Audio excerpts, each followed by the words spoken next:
ভাৰতীয় জনতা পাৰ্টিৰ বাবে এটা অতি পবিত্ৰ দিন।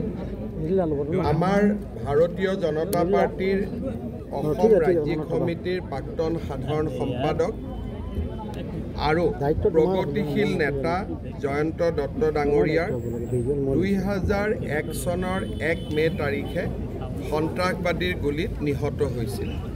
সেই দিনাখনেই ডিব্ৰুগড় চহৰত বীৰেন ফুকন, প্ৰশান্ত গগৈ আৰু অসম গণ পৰিষদৰ কাৰ্যালয়ত থানেশ্বৰ গোহাঁই ডাঙৰীয়াৰো পৰলোক প্ৰাপ্তি হৈছিল। মৃদুল গগৈ ডাঙৰীয়া গুৰুতৰভাৱে আহত হৈছিল। আজি প্ৰয়াত জয়ন্ত দত্তৰ পবিত্ৰ সোঁৱৰণত কেন্দ্ৰীয় মন্ত্ৰী সৰ্বানন্দ সোণোৱাল ডাঙৰীয়াৰ বিশেষ উপস্থিতিত আমি ডিব্ৰুগড়ৰ কোল ৰোডটো প্ৰয়াত জয়ন্ত দত্ত পথ নামেৰে নামাকৰণ কৰিলোঁ আৰু এই পথটোৰ উন্নয়নৰ বাবেও নগৰ উন্নয়ন বিভাগৰ পৰা 25 লাখ টকা মঞ্জুৰ কৰা হ'ল।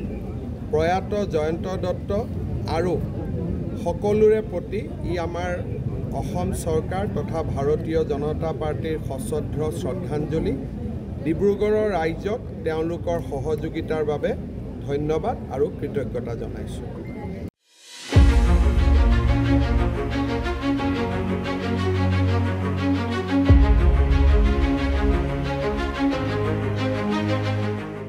আজি ভাৰতীয় জনতা পাৰ্টিৰ বাবে এটা অতি পবিত্ৰ দিন।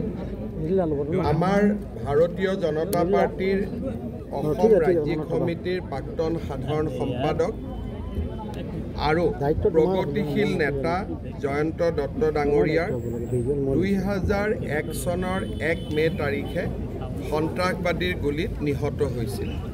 সেই দিনাখনেই ডিব্ৰুগড় চহৰত বীৰেন ফুকন, প্ৰশান্ত গগৈ আৰু অসম গণ পৰিষদৰ কাৰ্যালয়ত থানেশ্বৰ গোহাঁই ডাঙৰীয়াৰো পৰলোক প্ৰাপ্তি হৈছিল।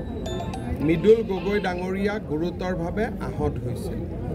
আজি প্ৰয়াত জয়ন্ত দত্তৰ পবিত্ৰ সোঁৱৰণত কেন্দ্ৰীয় মন্ত্ৰী সৰ্বানন্দ সোণোৱাল ডাঙৰীয়াৰ বিশেষ উপস্থিতিত আমি ডিব্ৰুগড়ৰ কোল ৰোডটো প্ৰয়াত জয়ন্ত দত্ত পথ নামেৰে নামাকৰণ কৰিলোঁ আৰু এই পথটোৰ উন্নয়নৰ বাবেও নগৰ উন্নয়ন বিভাগৰ পৰা 25 লাখ টকা মঞ্জুৰ কৰা হ'ল।